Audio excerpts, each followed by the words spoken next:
Greetings, everyone.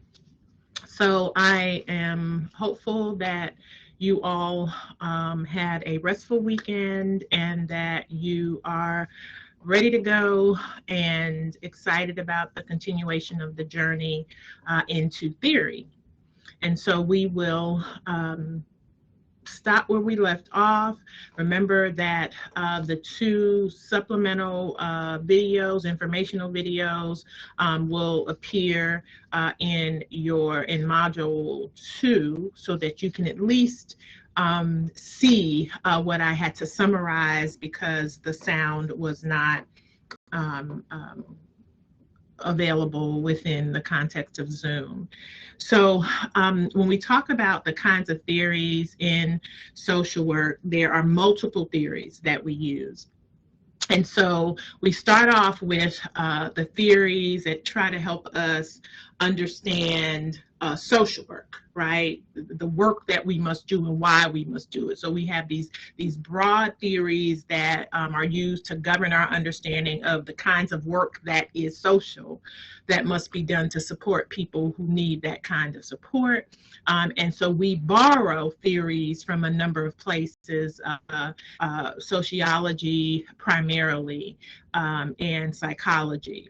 And so we use social learning theory broadly to understand how it is that people take in information, how they integrate information and understand information. We use a psychosocial development theory to understand how people grow socially and emotionally, the kinds of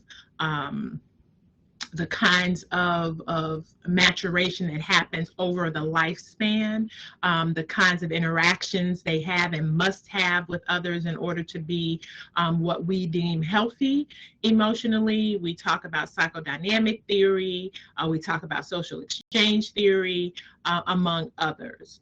And so understanding the very core of what social work is important, and we utilize these broad theories, among others, to understand that. We then have theories or models of how we do social work. So we understand what social work is, then we must understand how we do social work. And so we have these various theories and models that help us to understand the kinds of engagement, interventions that we apply. A couple of examples include cognitive behavioral therapy, where we focus on how thoughts and feelings influence behaviors. We use crisis intervention models when patients or consumers are experiencing trauma or crises, and we are required to intervene to prevent further harm. And we use narrative therapy to understand, help people understand and recognize the power that they have in both identifying what their life story has been and changing their life story based on their desires and goals. And so we have a number of practice models that we follow and apply. Problem solving kind of is a global, right, that is based on helping individuals to identify the problem, create a plan to solve it, and then implement that plan. And usually this is in collaboration with the consumer, client, or patient. We have task-centered practice, where we attempt to break down a problem into small bite-sized pieces or manageable tasks that helps the individuals that we're serving to break down their goals into reachable objectives. And so we also have these theories that explain the client context.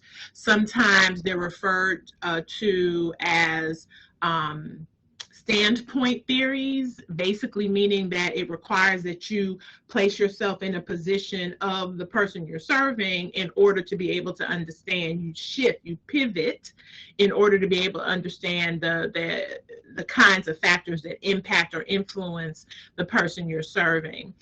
Theories included in those includes womanism, Marxism, Afrocentric theory, critical theory, feminism, postmodernism.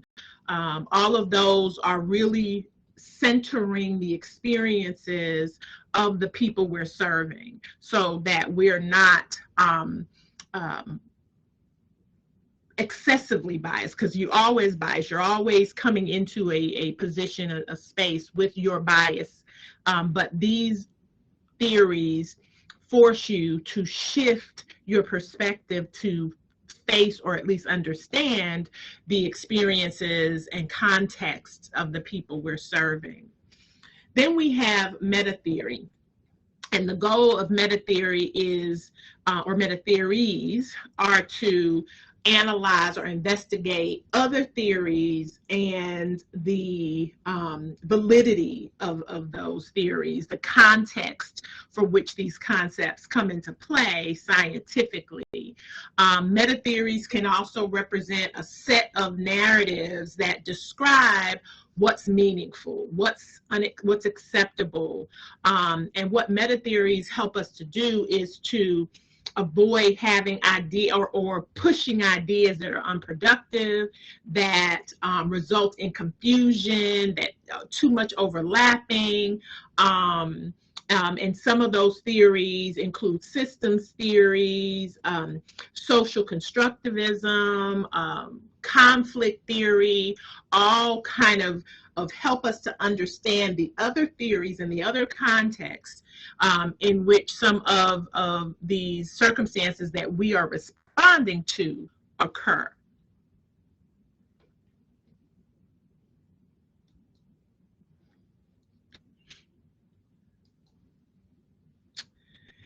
And so when you think about how we understand what we see, right, what we know, right, the way that we construct an idea or an ideal or an ideology about particular phenomena is that there are steps. We see something, we experience it, right, either visually or being placed in a space, feeling it, whatever it is, but we experience it. So the see can be actually visually experiencing something, or being in a space where you're feeling something, but it's the experience of that phenomena. Then we have a perception. The perceptions are based on information and knowledge that we already hold, right? Based on what we see. If I see, for example, in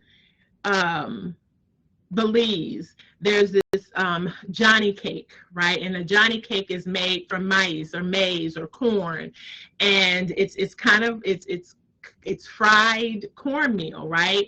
And it's kind of hard, but from my perspective as someone having grew up in a predominantly Southern Black family, or a family that was from the South and Black, the corn based bread looked like cornbread. It looked like what some people refer to as Johnny cakes, or some people refer to as hot water cornbread. So I saw it and I was like, oh, that's cornbread. And they were like, oh no, it's Johnny cakes. And I was thinking, no, my perception was based on my experiences and what I understood, right, at the point of interface with the Johnny cakes. And so the perception, you experience something, then you have a perception of what that thing is based on what you already understand, the knowledge you come to the table with, right? Your perception is based on what you've experienced and the knowledge you already hold. To understand means that you received some more information in that context to ascertain how that phenomena is understood in that space. So when they said, well, no, it's not hot water cornbread, we didn't use hot water, right? It's Johnny cakes. That was more information based on the context that I was experiencing that phenomena.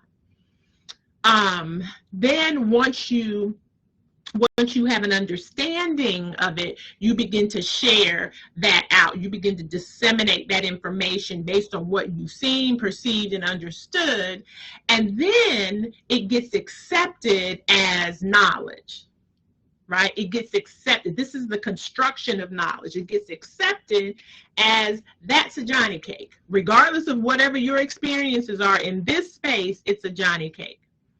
And so people and groups who interact with the social system over time create mental representations of things, of others' actions, and eventually become actors in the process of constructing that knowledge. They're receiving it, they experience it, they perceive it, they understand it with the additional information that's contextually provided, and then they disseminate that, they share it and accept it as knowledge. And so knowledge and people's conceptions of what reality is embedded in the fabric of society. Eventually a thing becomes real based on people's acceptance of that thing, of that concept, of that phenomenon.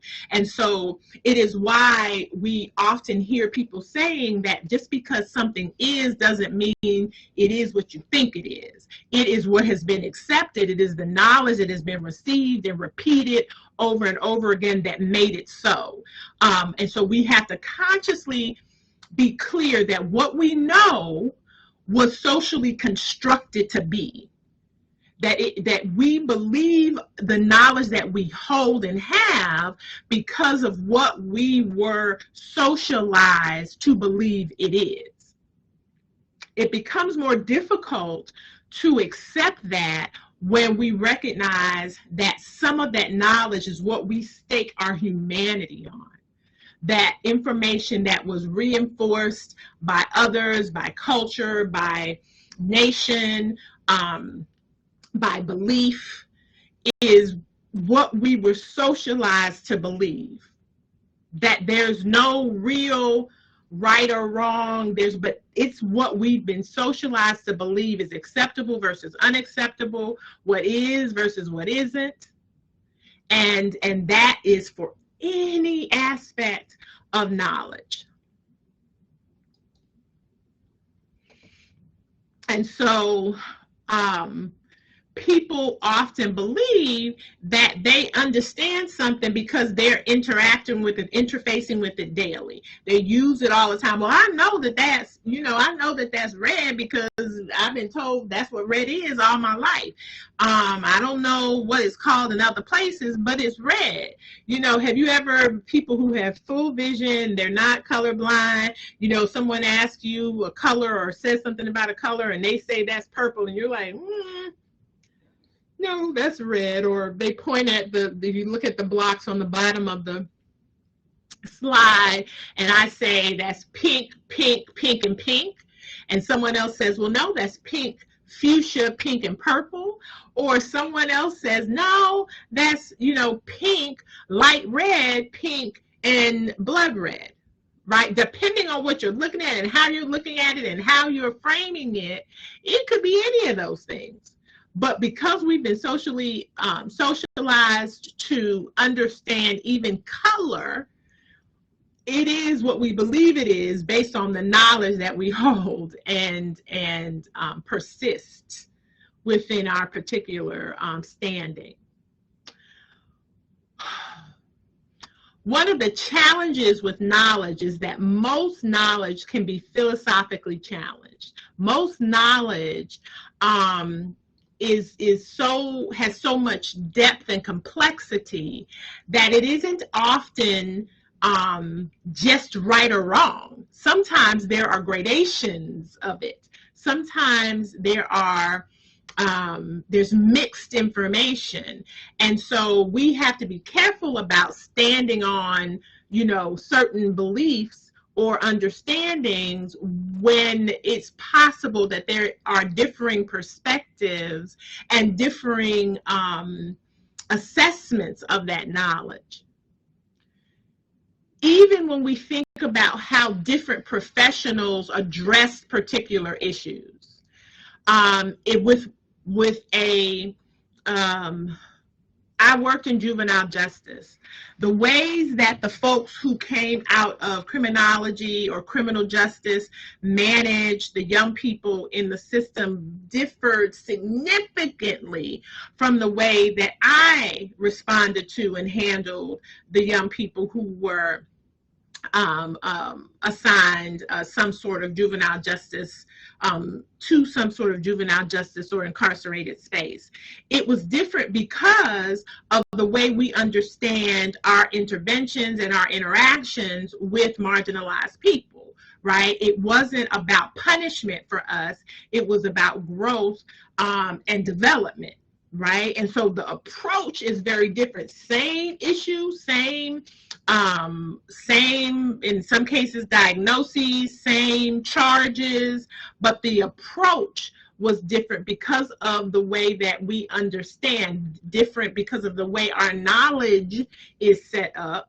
And so it could lead to different interpretations of the same information being placed in front of us. And so sometimes, because they differ so, it is sometimes difficult to have a fully inclusive understanding of any particular issue or any particular knowledge base. And so when you think again about the blind man, who again, I'll make sure that video is posted. When you think about the blind man, it's tough. It's tough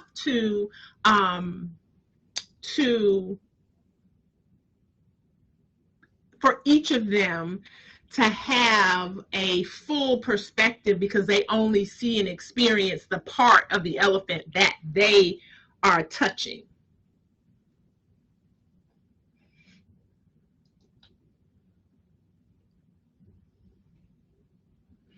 And so being clear about knowledge, being clear about what aspect of knowledge you may lack requires a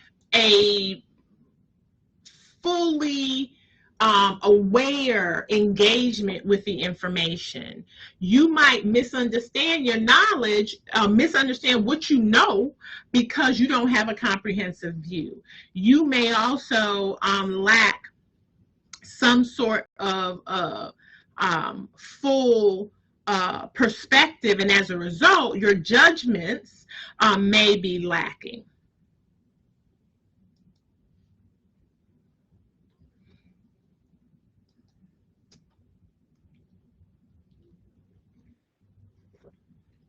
And so it's important to both collect data and organize data based on the varying knowledge spaces, right?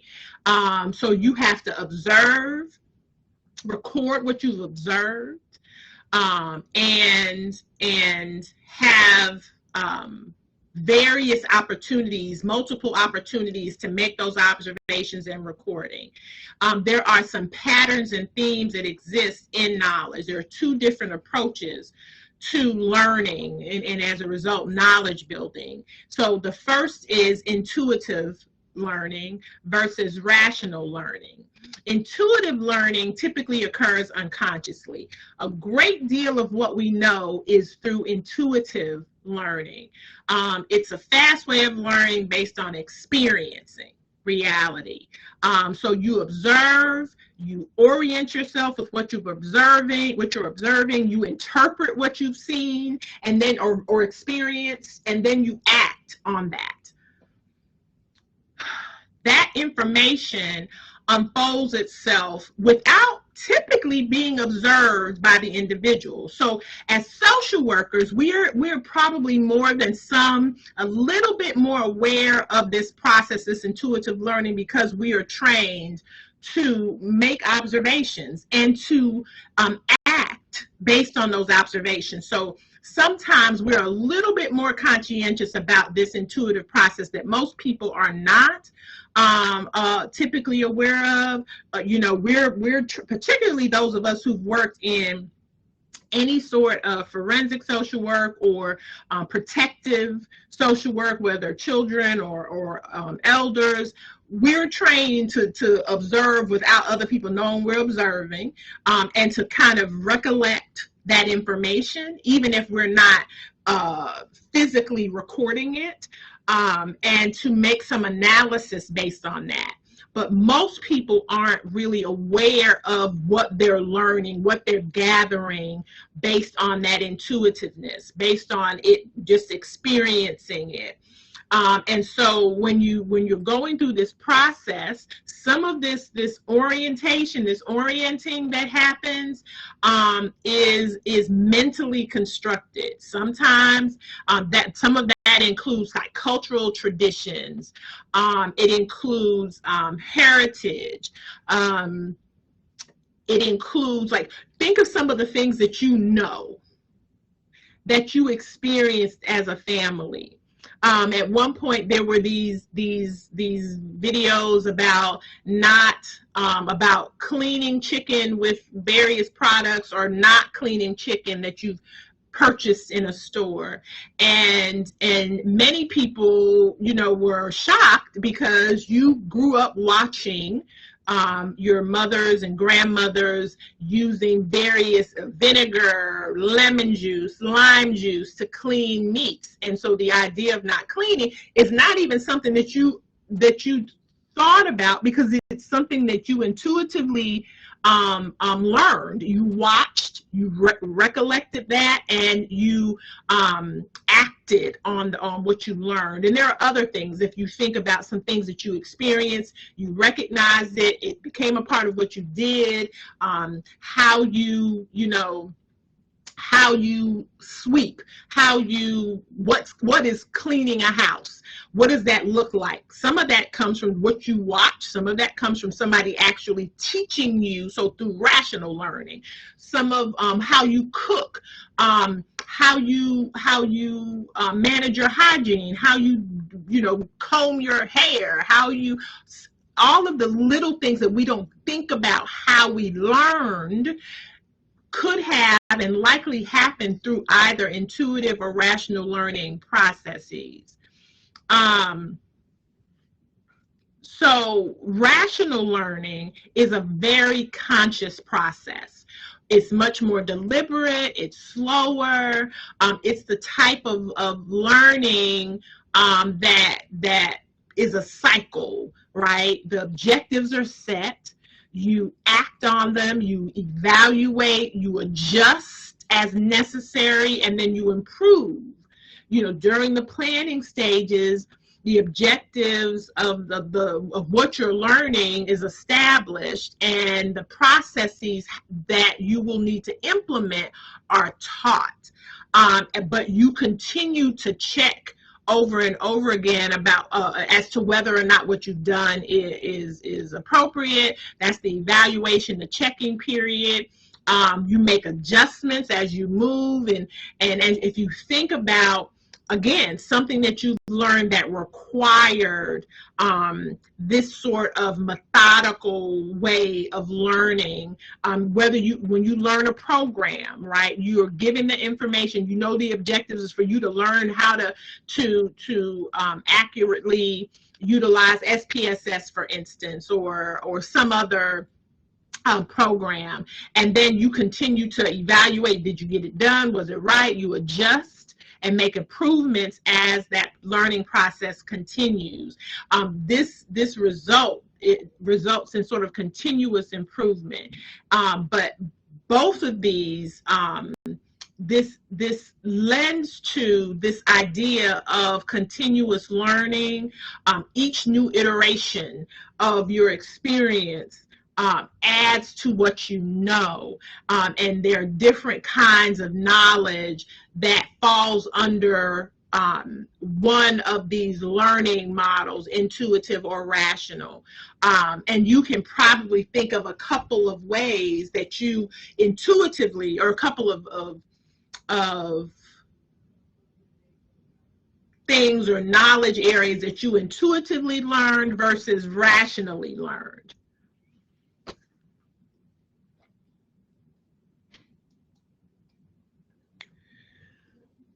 So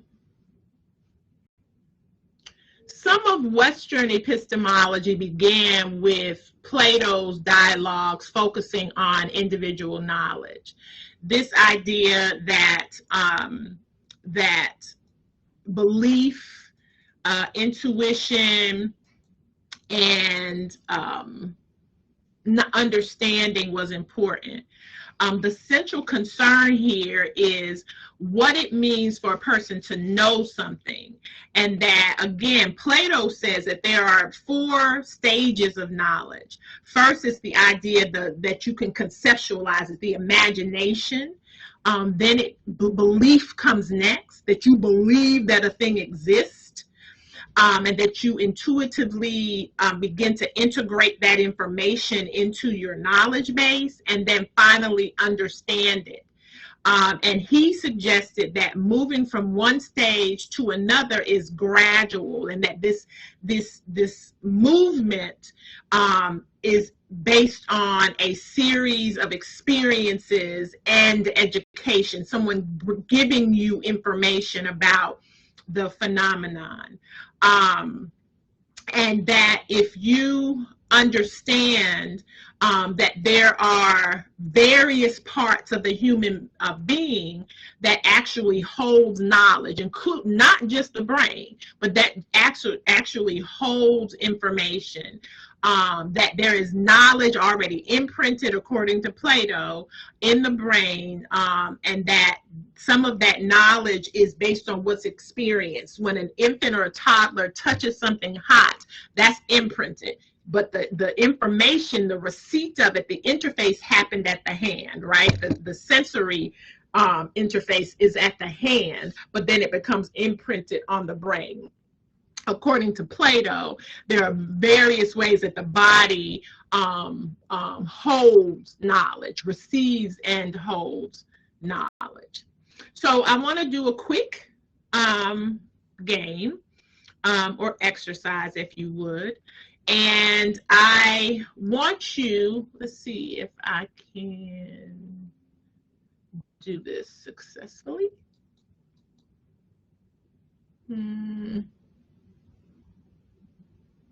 I don't think I can. Sorry, y'all. I was going to, I think people have to be here for me to do it. But I was going to just ask over the next few slides for you to quickly tell me what these are.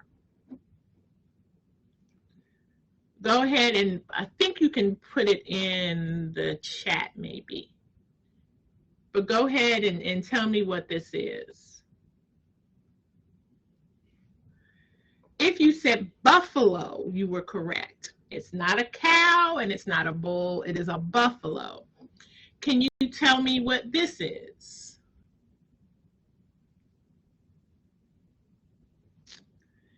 If you said elephant, then you are correct.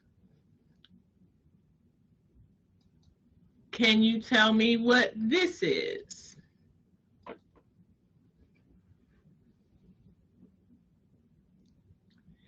If you say cat, you're partially correct.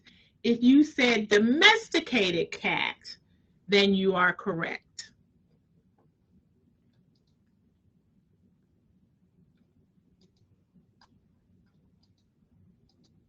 Some of this stuff isn't coming through, sorry. So the next two that don't seem to be coming through, maybe because of the source, were a an Amur leopard, and most people would have probably called it a tiger. And then the final one was the Tasmanian devil. And so what I wanted us to gather from that is the idea that the presented information can be very simple, but that is relevant to your experiences. Most people who would have looked at the Tasmanian devil would have probably called it a mouse or a rat. And that's because your experience in the Western world, and the United States in particular, would be that it's because it kind of looks like a rat, right? In the context, our cultural context. But in the context of Tasmania, right, it is a Tasmanian devil. They also have other rodents, but this is a Tasmanian devil. And so the context determines whether your knowledge is accurate or relevant, and it's important to be able to analyze the components of your knowledge. Oftentimes, our knowledge is often seen as just truth, without the recognition that our truth is not everyone's truth. And so we have to be able to recognize that knowledge is often a belief that is sometimes justified as true, and that it is typically based on parts of this information that isn't sufficient alone. Just to know something doesn't make it truth or accurate. And so just knowing is not enough for something to be considered knowledge, right? It has to correspond to something in the world. It has to correspond to some other information in order to be considered true and factual. We identify the cat based on our belief and supporting evidence that we've seen other animals that look like this called a cat, right? If you understand that, and it's supported by some justification and other knowledge, then it's knowledge with fact, right? Not just knowing. There's another thing that I like to say, where you know that even a broken clock can be correct twice a day, and that's based on Bertrand Russell's stop clock scenario, basically saying that just because you see a thing doesn't mean it's accurate. So if a clock is broken, right, and it's broken on 12, broken on 6, broken on 3. If you look at that clock at 3 p.m. and 3 a.m. or 12 p.m. and 12 a.m., it's right when you look at it. But if you look at that clock at 4 o'clock and it's on 12 or 3, it's incorrect at 4 o'clock, right? But twice a day is accurate. And so this idea of that stopped clock scenario is that true knowledge is based on good evidence. But even when it's based on good evidence, it doesn't always constitute knowledge, right? So you have to test theories with conflicting data. You have to discard theories just because they're based on evidence. You have to make sure the evidence is accurate, valid, and repetitive, right? And so we can be able to utilize data to justify knowledge and truth.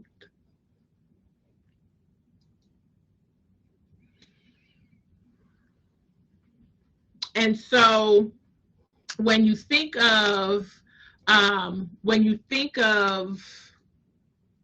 the introduction to epistemology in social work and the study of knowledge in social work, we have to be able to validate our professional knowledge.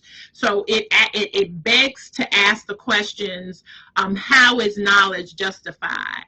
And so we focus on credibility and validity and applicability. So other disciplines might only be concerned about credibility and validity. We're concerned about credibility, validity, and applicability of the various knowledge sources that we use in our work. So we evaluate statistical data, but we also evaluate narratives. And both can contribute knowledge about a family or a community issue, right? And so we have to scrutinize interventions, we have to scrutinize evidence, we have to scrutinize contexts so that we can be able to choose among the various models and approaches that are utilized in social work. So we have a number of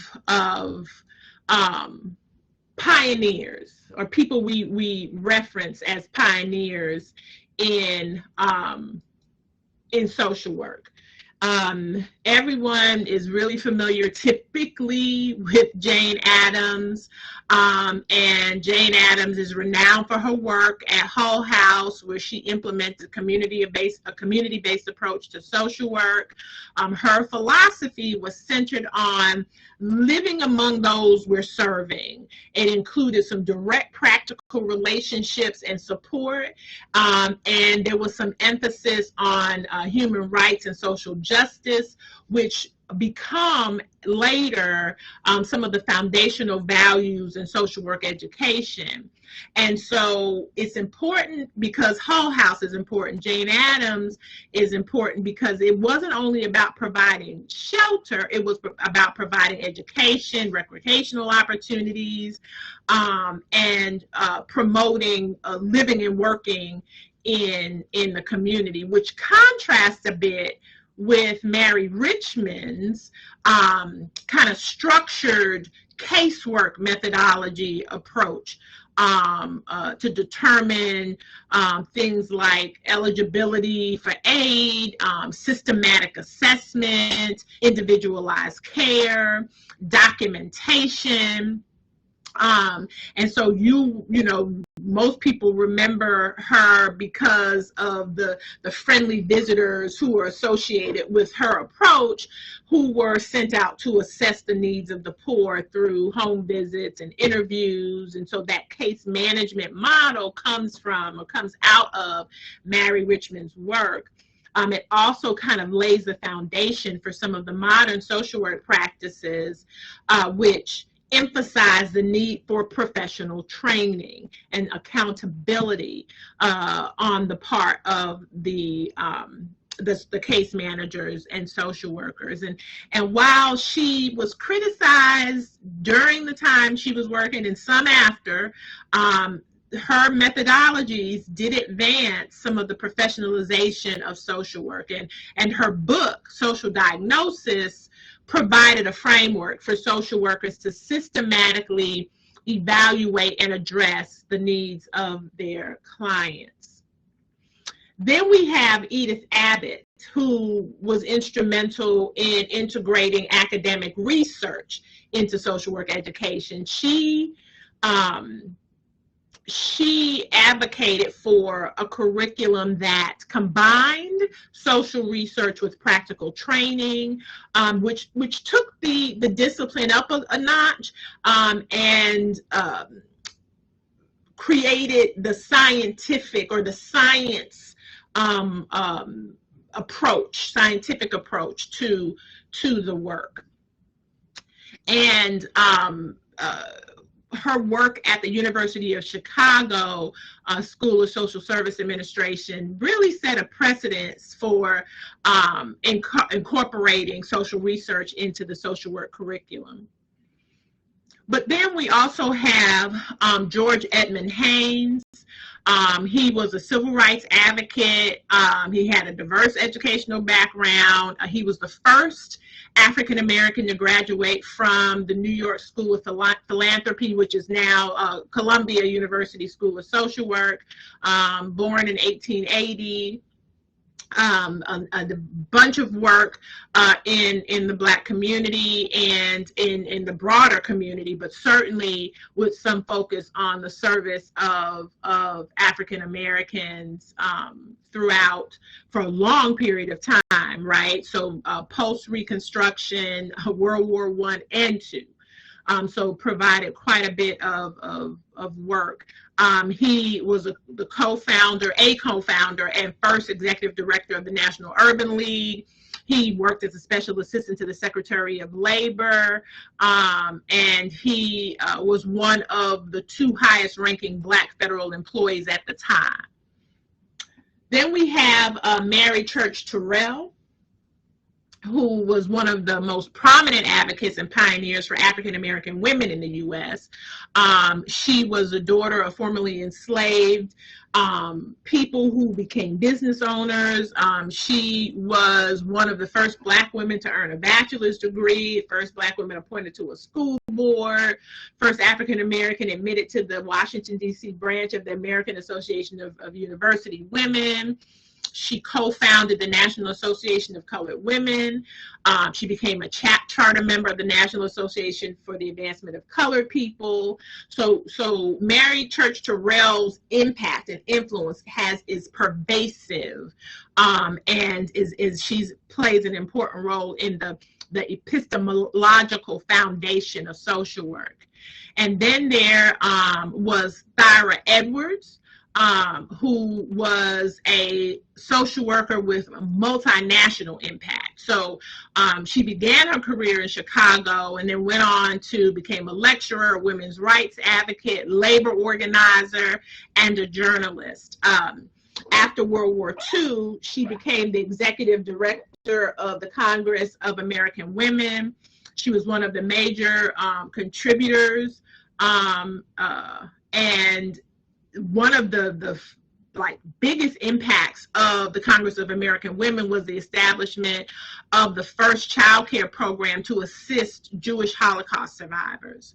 So she advocated for people of all races, nationalities, and ethnicities, and she worked internationally until her death in the 1950s. And that child care program was actually established in Italy, in Rome, for Jewish Holocaust survivors. So she was one of the foremothers of global social work. So understanding these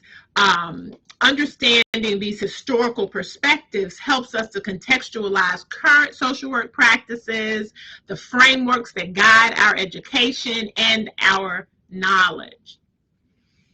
And so as we understand all of these, some of the pragmatism that exists in social work knowledge is kind of rooted in the philosophies of some folks who weren't necessarily connected to social work, but the approach aligns with social work. It requires adaptable strategies that can address complex, real problems, and it values empirical data and experiential insight. So both, this idea that you have to have both knowledge, experiential knowledge, and some data, empirical data, to make decisions and to grow knowledge.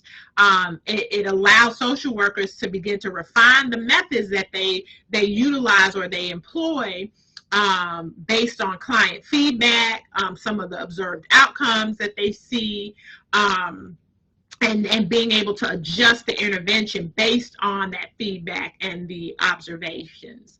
And it's a flexible approach. That means that practice will continue to remain relevant and effective.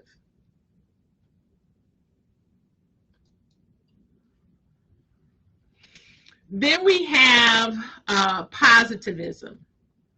These are some of the debates that happen in social work. Positivism advocates for scientifically validated quantitative data as the foundation of knowledge. And constructivism emphasizes the idea that you have to accommodate the different ways of that the world is viewed by the multiple people in the world. It is receptive to the challenges of culture and identity, and aligns with social work in valuing the impact of the individual, environment, culture, community, social factors, legal factors. It allows for the possibility that there might be many interpretations of a situation, and that understanding that these many interpretations might exist will inform the way we practice. This impacts how social work education happens. It impacts how practice happens, particularly when you see a particular kind of data prioritized over another. So a social worker can use statistical trends to identify community needs. This is what we counted. This is how many people actually need housing. This is how many people are without housing. This is how many people have unreliable housing.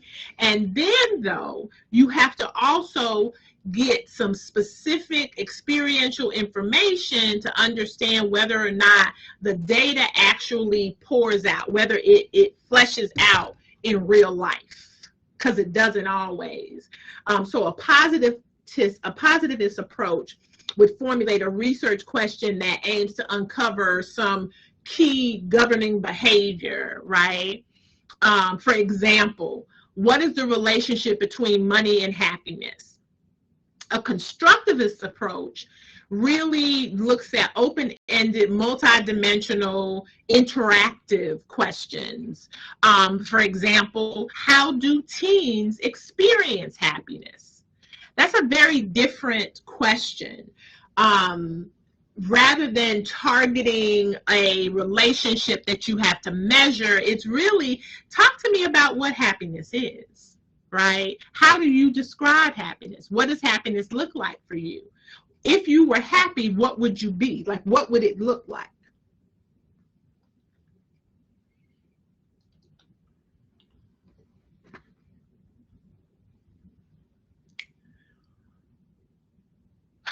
In order to effectively impact social issues, social work requires the integration of theory, of practice, and research. And this interplay among them results in a bridge over which our health travels. Emotional health, physical health, cognitive health, mental health, right? And so it's important that we recognize the need to process and continuously process the information and relevance in our work in social systems.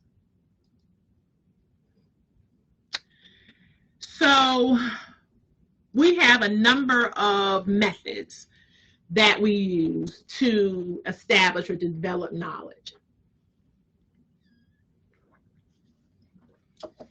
We use rigorous mathematical approaches to include things like statistical analysis, hypothesis testing, modeling. These methods help us provide some robust evidence for some of the concepts that we understand are important, but it is crucial to complement some of these methods with other insights, qualitative insights, which can stand on their own, right? To ensure a comprehensive understanding of social issues. Combining these approaches allows social workers to ground their practice in social evidence while remaining responsive to the complexities of human behavior and social dynamics.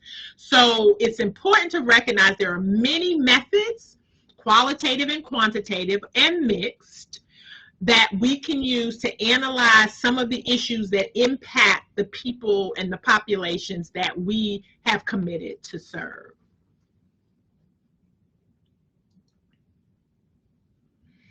And so we will continue to think about how we move the future of social work forward through embracing pragmatic epistemology that values rigor and practical experience, and that enhances the credibility and effectiveness of the profession.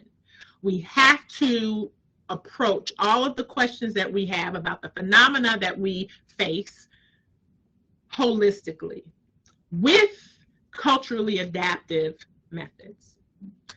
Thank you so much for reviewing and listening to this with me today.